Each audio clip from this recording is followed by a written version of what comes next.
So let's return to that first question. That first question, after figuring out, okay, is it run with a local variable or not? That first question was, where the query narrows down the data, how can I make that more efficient? And we found that that was our driver table in the query. And our big question is, with that filter for report year, can we push the filter for report year down into a clustered index seek? Well, one step in tuning that can help with that is to isolate out the part of the query that's having the problem and just work on it as a unit on its own, get that tuned, and then add back in more of the query, which may require rewrites based on our changes. The part of the query that we're working on here, that driver query part of the branch, is start year. So what I've got here is I've got the CTE. This is unchanged from our original version, because I just want to see if I simplify the query down to this part and just work on this part, does it reproduce the same problem I'm seeing in the larger query? So we've got our CTE. We're selecting from it where report year equals year to rank. We only want the top 10. And this is being created as a procedure named rank by year core, which I'm doing as a temporary procedure. And I'm only doing that because I don't want to have to clean up later.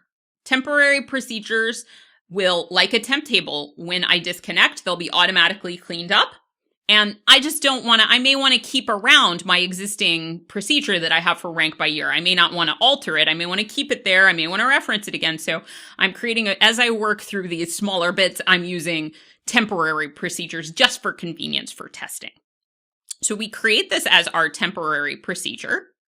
And now when I look at this temporary procedure, I want to know, am I reproducing that problem where all of the rows are going into this filter and it hasn't pushed down the report year filter? And yes, I have reproduced the problem in this smaller bit of code.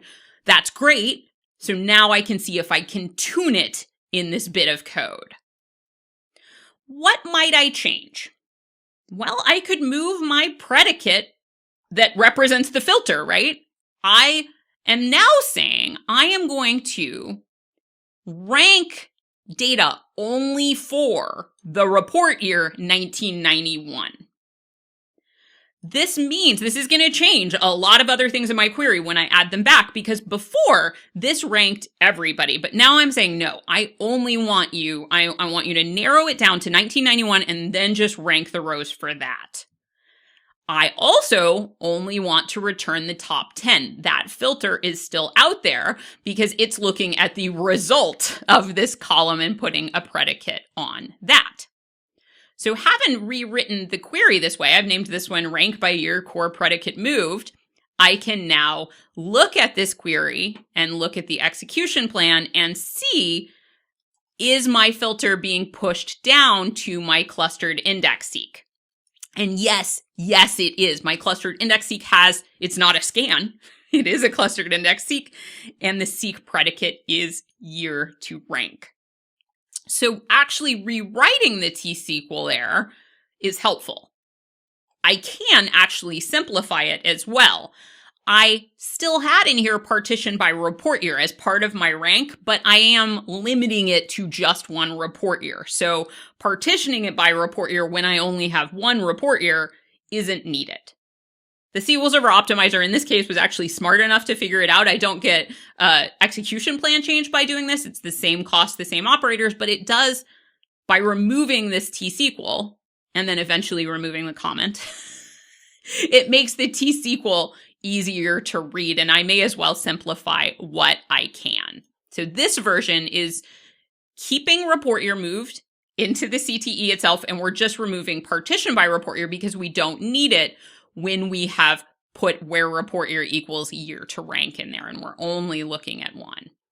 So now looking at our execution plan, once again, we've only got that 25,000 rows flowing through there instead of 1.8 million.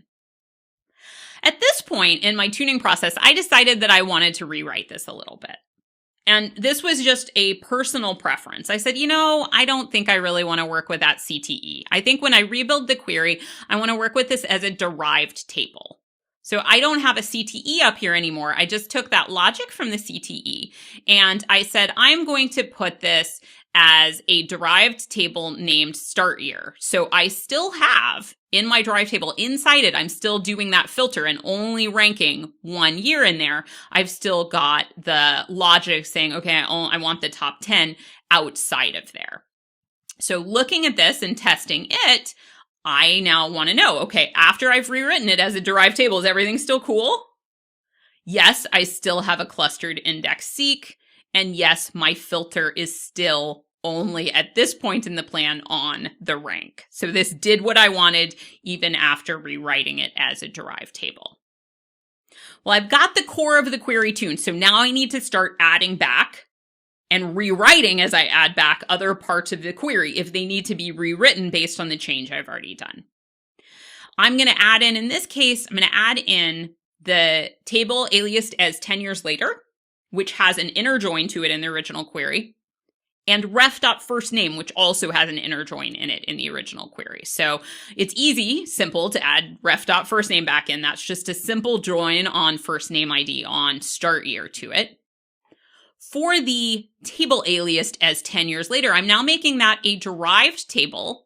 And similarly, I mean, this used to be a reference to the CTE, but now I'm saying, nope, I'm going to explicitly put in here the windowing function rank.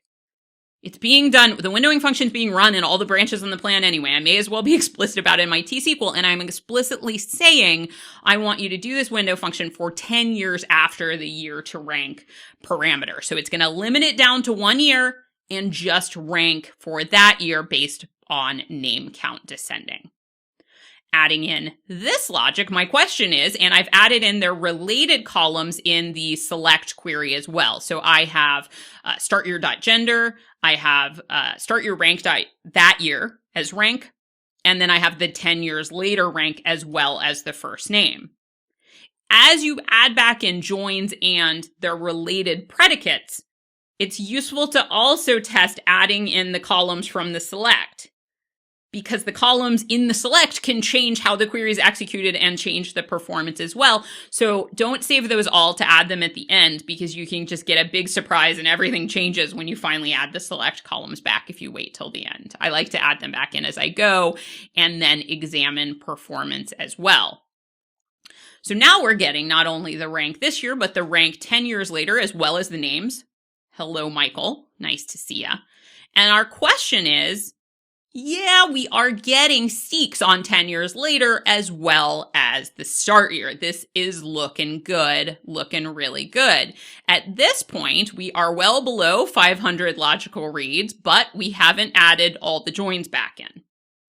The next step, I'm going to add the outer joins. So I'm following the same pattern here. The difference is that these tables had left joins in the original query, so I'm replicating that.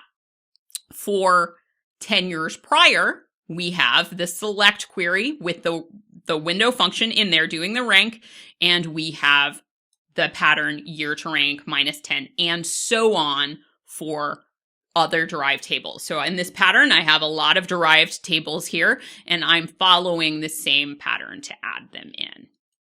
Now that I compile this procedure, I've gotten all the tables back in with their related columns from the select as well, all the ranking columns there. So let's give it a go and test it and see how we did.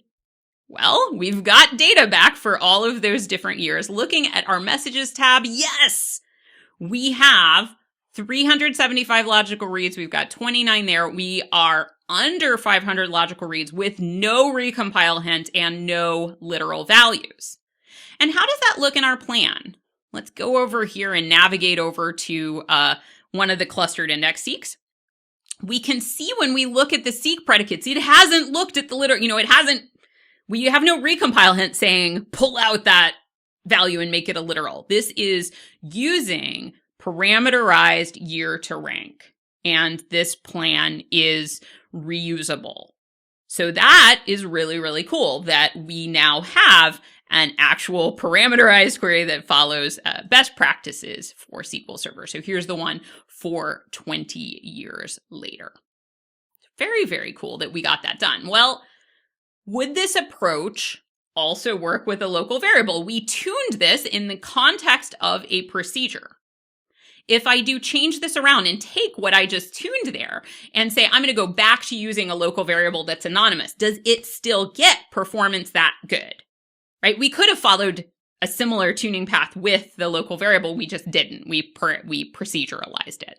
But if I test this now with a local variable, I can see that, yes, I do get under 500 logical reads as well. It can meet the challenge with a local variable without any recompile hints, but a significant T-SQL rewrite.